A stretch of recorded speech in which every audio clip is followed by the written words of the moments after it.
Nuestro cerebro, nuestra persona, no vive al margen de las circunstancias en las que está inmerso. Todo aquello que nos rodea, las personas que están en nuestro ámbito, nuestro alrededor, desde el físico al climático, al emocional, todo interfiere nuestra manera de ser, nuestro yo, nuestro pensamiento, nuestro proceso cognitivo, todo interfiere en nuestra psicología. La relación entre la persona y su situación, la situación en la que vive, es de la que trataremos en el siguiente vídeo.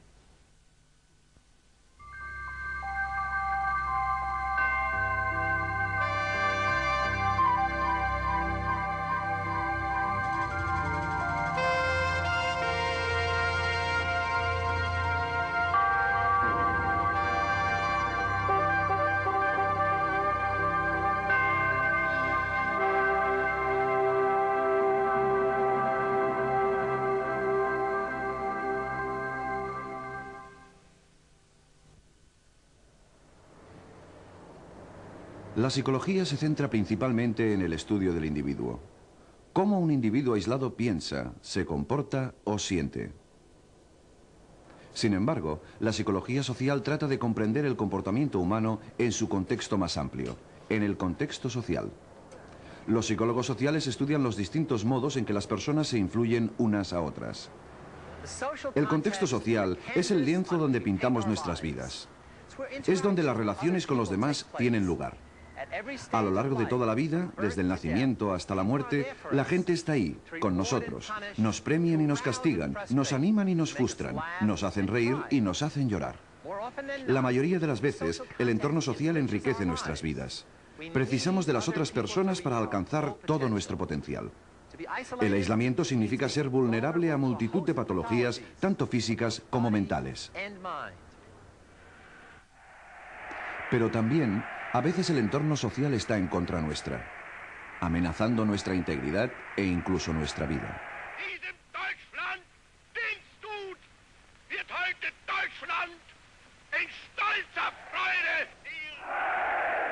Durante los años 30 y 40, el mundo fue testigo y casi sucumbió a los horrores del fascismo. Bajo el mando de este hombre, la guerra se extendió por todos los continentes. Adolf Hitler consiguió crear una estructura social suficientemente poderosa para controlar completamente la nación alemana. Con la ayuda de la propaganda, a una escala desconocida hasta entonces, los altos mandos nazis fueron capaces de justificar incluso la tristemente célebre solución final. Inevitablemente, los psicólogos sociales empezaron a preguntarse cómo era posible que un dictador pudiese transformar individuos racionales en masas ciegamente obedientes.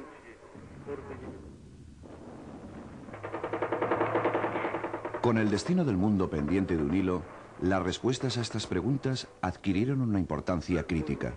De este modo, un grupo de investigadores norteamericanos realizó un estudio sobre cómo los líderes afectan directamente a sus seguidores y sobre cómo los grupos cambian el comportamiento de los individuos. El equipo estaba dirigido por Kurt Lewin, un refugiado de la Alemania nazi. Lewin quería demostrar que era posible formular hipótesis sobre temas socialmente importantes como el poder de los líderes y ponerlas en práctica en experimentos controlados. En un momento en que la psicología se centraba en el estudio de ratas en laboratorio y no en personas, el enfoque dinámico de Lewin significó un cambio radical. Era el inicio de la psicología social moderna. Lewin y sus colegas estaban fascinados por el modo en que los dictadores eran capaces de moldear el comportamiento de los individuos vistiéndoles de uniforme, dándoles una nueva identidad como miembros de un grupo. En 1939 realizaron un experimento único para establecer los efectos de distintos estilos de liderazgo en la forma en que la gente se comporta en los grupos. Empezaron organizando 3 grupos de chicos que se reunían después del colegio. Cada grupo tenía un líder que había sido preparado por los investigadores para interpretar 3 estilos muy distintos de liderazgo. Cuando actuaba como un líder autocrático, tomaba todas las decisiones para el grupo. Cuando actuaba como un líder liberal, su trabajo consistía en dar total libertad al grupo sin casi ningún tipo de guía. Cuando actuaba como líder democrático, animaba activamente y ayudaba al grupo a tomar decisiones. Cada 6 semanas, el líder cambiaba de grupo. En otras palabras, cada grupo de chicos pasó por los 3 tipos de liderazgo bajo 3 hombres distintos. Bajo el líder autocrático, los chicos trabajaron más duro, pero solo cuando éste vigilaba. Eran más agresivos y hostiles y mostraban más sumisión al líder. Se comportaban como fascistas en miniatura. Cuando el grupo convivió con el líder de estilo liberal, se hizo poco. Los chicos hacían el mínimo trabajo posible y de la peor calidad. La libertad absoluta sin ningún tipo de guía les llevó al caos. Sin embargo, cuando los grupos fueron liderados democráticamente, mostraron los más altos índices de motivación y originalidad y mayor intercambio de elogios. Y para el equipo de investigación, los resultados fueron alentadores. El liderazgo democrático funcionó mejor, en una coyuntura en que la dictadura había alcanzado un notable arraigo en Europa. Pero debemos aprender otra interesante lección de esta experiencia. Fijémonos en que los factores críticos del experimento eran el estilo del liderazgo y las situaciones sociales que él construía, y no la personalidad de los individuos implicados. Esto nos lleva a uno de los temas centrales de la psicología social. Las situaciones sociales controlan significativamente el comportamiento individual. Para Lewin, el comportamiento humano siempre es la suma del individuo y su entorno social. Ello significa que lo mejor y lo peor de la naturaleza humana a menudo puede mostrarse manipulando determinados aspectos del entorno social. En otro experimento clásico, se probaba que incluso nuestras percepciones más evidentes pueden manipularse. ¿Qué línea de las de la derecha cree usted que es como la de la izquierda? Naturalmente, la respuesta correcta es la B. Resulta evidente para cualquiera con una visión normal, ¿o no? Supongamos que es el protagonista de lo que cree ser un experimento sobre la capacidad de juicio visual, aunque en realidad se trata de un experimento sobre la conformidad. Cuando se pide a los demás individuos que elijan la línea correcta, hacen algo extraño, eligen la C en lugar de la B. Este es su turno, ¿qué dirá? En este experimento, dirigido por Solomon Asch, todos, excepto el protagonista, eran miembros de su equipo. En esta situación, el 70% de los sujetos estuvieron por lo menos una vez de acuerdo con la respuesta errónea de la mayoría, y la mayoría de los que no lo hicieron se sentían incómodos por no seguir en el grupo.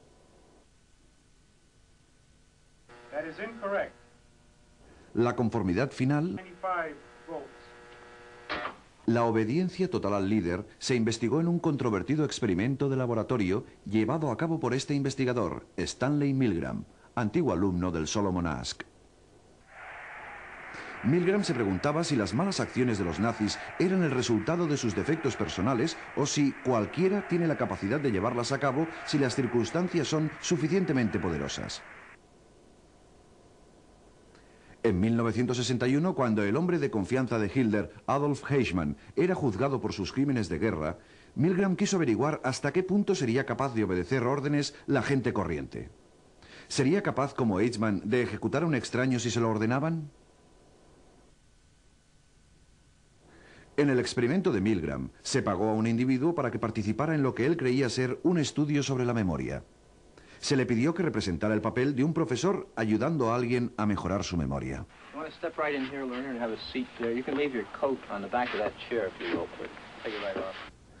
Guiando al sujeto estaba el investigador, con bata blanca de laboratorio, que actuaba como la máxima autoridad en la situación. Tanto el investigador como el alumno formaban parte del equipo de Milgram. Pero, ¿cómo debía el sujeto ayudar al alumno a mejorar su memoria? Mediante descargas eléctricas a modo de castigo por cada error.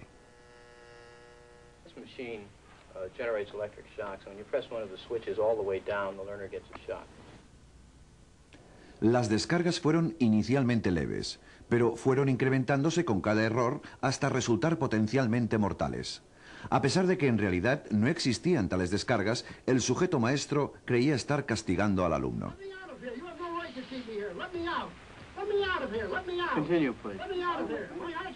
Go on. Red.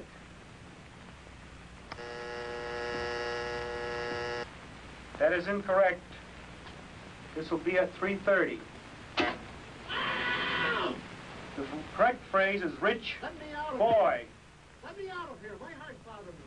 Let me out, I tell you. Let me out of here. Let me out of here. You have no right to hold me The here. next phrase is Let me fast, out.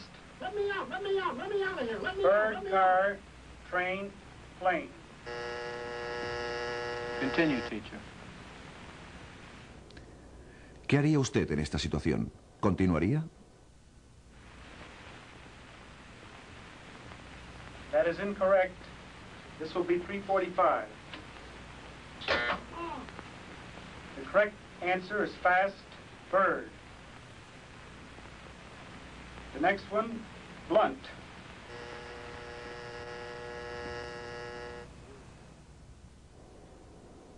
Durante el experimento, se pidió a 40 expertos que predijeran la reacción de los sujetos. Estimaron que la mayoría no pasaría de los 150 voltios y que solo uno de cada 1000, el sádico, llegaría a los 450 voltios. En realidad, 2/3 de los sujetos llegaron hasta el final. A pesar de que muchos opusieron objeciones, la mayoría obedeció. Le pregunté a Stanley Milgram cuántos de los sujetos que abandonaron el experimento se levantaron a ayudar al alumno sin antes pedir permiso al investigador. Dijo, ninguno, ni uno. La obediencia ciega, por tanto, no es exclusiva de la mentalidad fascista, forma parte de la condición básica humana manifestada por la presión de la situación. Cientos de sujetos obedecieron al investigador, hombres y mujeres, jóvenes y viejos. Como escribió C.P. Snow, al pensar en la larga y truculenta historia de la humanidad, veremos que se han cometido muchas más atrocidades en nombre de la obediencia que en nombre de la rebelión. Cuando intentamos entender cualquier aspecto inusual del comportamiento humano, como el de los guardias nazis o el de los sujetos en el experimento anterior, generalmente nos lo explicamos atribuyéndolo a los rasgos personales, sin considerar en profundidad el impacto de la situación. Esta tendencia dual a atribuir las causas del comportamiento a factores personales, subestimando los efectos de una situación determinada, es lo que se llama error de atribución fundamental. Todos cometemos el error de atribución fundamental, en parte porque nuestra cultura pone el énfasis en las realizaciones individuales y en parte porque nos cuesta admitir con cuánta facilidad podemos ser manipulados por la fuerza de las situaciones. Pongamos, por ejemplo, el extraño caso de la prisión de la Universidad de Stanford, que en su día se encontraba aquí, en el sótano del edificio de psicología. Formaba parte de un insólito experimento sobre la psicología del encarcelamiento que mis colegas Craig Hane, Carl Banks, Carlo Prescott y yo dirigimos a principios de los 70. Queríamos ver qué ocurría al enfrentar a buenas personas con una mala situación. En este caso, la cárcel. Cada uno de los estudiantes voluntarios para el experimento fue cuidadosamente examinado. Todos tenían que estar física y psicológicamente sanos para poder participar. Un pequeño grupo de estudiantes fue elegido al azar para que hiciera de prisioneros, y los otros fueron los guardias. Sorprendimos a los prisioneros arrestándoles en sus casas y en sus dormitorios. Una vez en la cárcel, uniformes y símbolos de estatus, normas y otros detalles ayudaron a distinguir los dos grupos que al principio eran indistinguibles. Los prisioneros sufrieron una serie de rituales para establecer su nueva condición de inferioridad. Vivían en celdas minúsculas. Se pasaban las 24 horas del día aquí, alejados de su entorno habitual.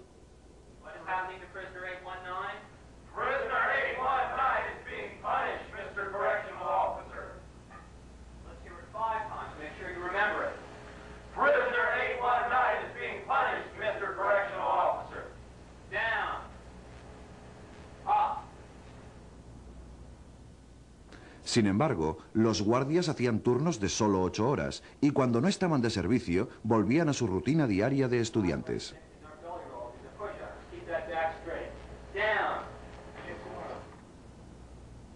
Lo ocurrido nos sorprendió a todos.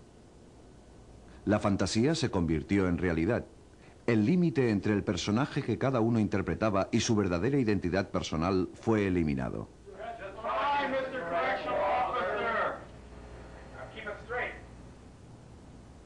Jóvenes encantadores se convirtieron en guardias brutales. Muchachos sanos enfermaron.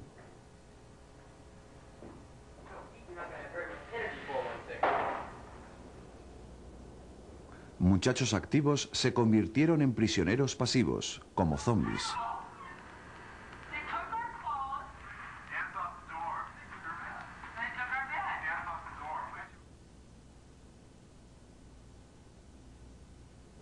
La situación alcanzó tal gravedad que muchos de los prisioneros desarrollaron reacciones de estrés extremas y tuvieron que ser liberados. Pero ninguno de ellos dijo, abandono el experimento. Habían perdido toda perspectiva.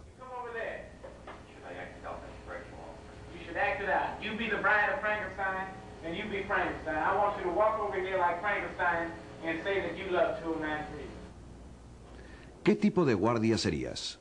¿Sádico o comprensivo? ¿Seríais un prisionero conformista o un heroico resistente? El estudio de la prisión, como el experimento de Milgram, no es común en la investigación de la psicología social.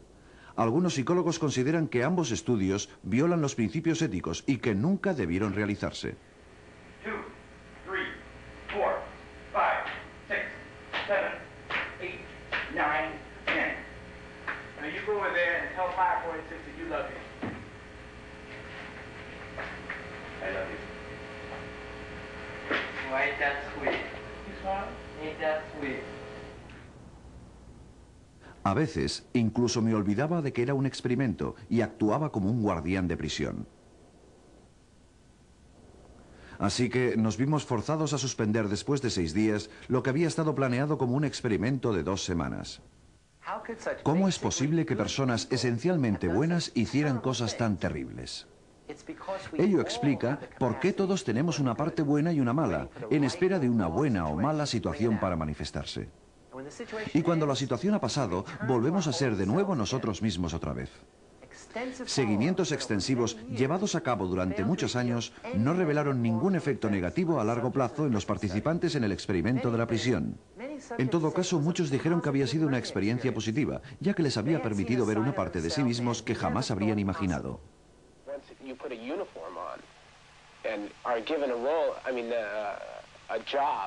Saying your job is to keep these people in line, then you're certainly not the same person as if you were in street clothes and in a different role. You really become that person once you put on that khaki uniform, you put on the glasses, you take the nightstick, and you act the part. That's your costume, and you have to act accordingly when you put it on. It still is a prison to me. I don't look on it as an experiment or a simulation. It was just a prison that was run by psychologists instead of run by the state. I began to feel that identity, that the person that I was that had decided to go to prison was distant from me, was remote, until finally I wasn't that. I was 416. I was really my number, and 416 was going to have to decide what to do. It let me in on some knowledge that I've never experienced firsthand. I've read about it. I've read a lot about it, but I've never experienced it firsthand. I've never seen someone turn that way. And I know you're a nice guy. You know? Do you understand? I do. I do know you're a nice guy. I don't get bad because I know what you can turn into. I know what you're willing to do. If you say, oh, well, I'm not going to hurt anybody. Oh, well, it's a limited situation. It's over in 2 weeks. Well, you in position, what would you have done? I don't know. Los experimentos como el estudio de la prisión, que iluminan el lado más oscuro de la naturaleza humana, también despiertan importantes cuestiones éticas sobre el tratamiento de los sujetos. Actualmente, los principios éticos de la investigación son mucho más estrictos que hace unos años. Gabinetes de evaluación independientes evalúan todas las propuestas de investigación para así proteger la integridad de los sujetos, sopesar los costes emocionales y físicos con los beneficios científicos. Es poco probable que el experimento de Milgram o el de la prisión pudieran realizarse actualmente debido al sufrimiento que causaron.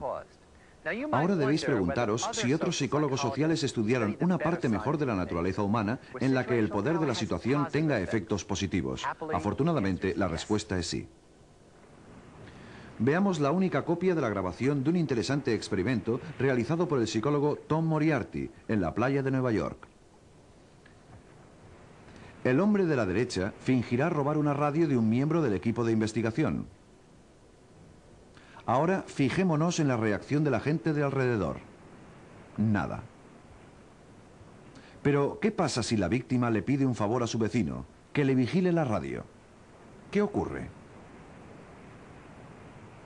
Mediante una simple demanda, se fragua un vínculo especial entre las personas y se establece la responsabilidad personal.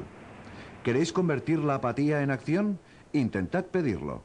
Probad de cambiar la situación y veréis cómo cambia el comportamiento.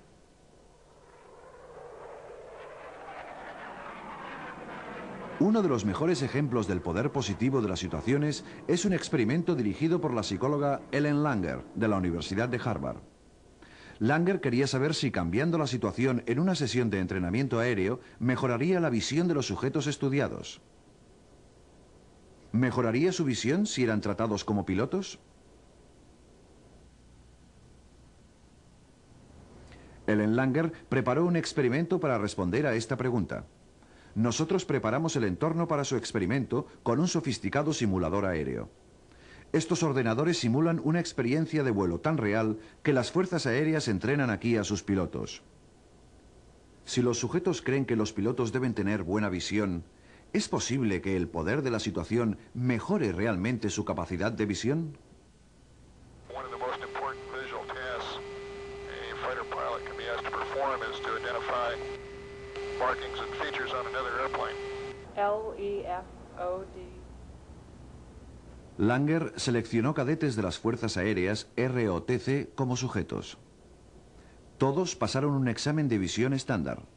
Ninguno de ellos conocía el verdadero propósito del experimento. La mitad de los sujetos, elegidos al azar, vistió con el traje de vuelo. Después, el instructor realizó una prueba con cada uno de los sujetos mediante el simulador de vuelo.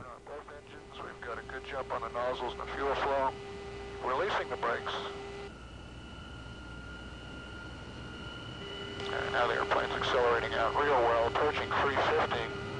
Left engine checks good, burner termination, the right one's coming in. And we'll level at 7,000 feet. And just go through a very brief exercise on the flight controls. El sujeto estaba ahora al mando de una importante situación. Go ahead and get the radar set up here, so we can pick up the target on the radar when he shows up. Okay, now we've got a target. Okay, what's his indicated airspeed?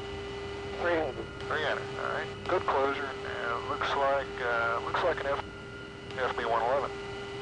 Okay, we'll roll out on a heading of north, and we'll be at 7,000 feet, 350 indicated.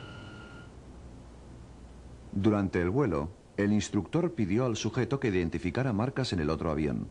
If you'd look at the aircraft, cover your left eye and read what you see, please. All right. F, D, T, L. En realidad, las marcas consistían en el mismo examen de visión que habían pasado anteriormente. Your left eye and read what you see, please. Okay. El 40% de los sujetos en esta situación mejoró su ejecución durante el segundo examen visual. Sin embargo, para el segundo grupo de control, la situación era diferente. Estos cadetes no fueron tratados como pilotos, no se pusieron el uniforme de piloto y se les dijo que el simulador estaba estropeado, que solo funcionaban algunas representaciones visuales. Cada uno de los sujetos pasó el mismo examen visual que el primer grupo.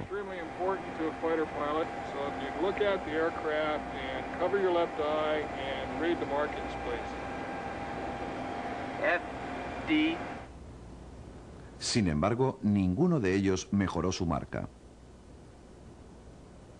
La situación no era lo suficientemente poderosa como para afectar su capacidad de visión.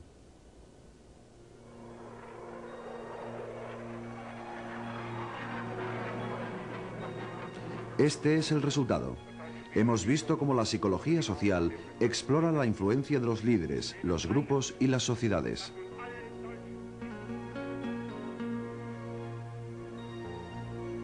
Cómo los investigadores tratan de descubrir los misterios de la naturaleza humana mediante experimentos y estudios de campo.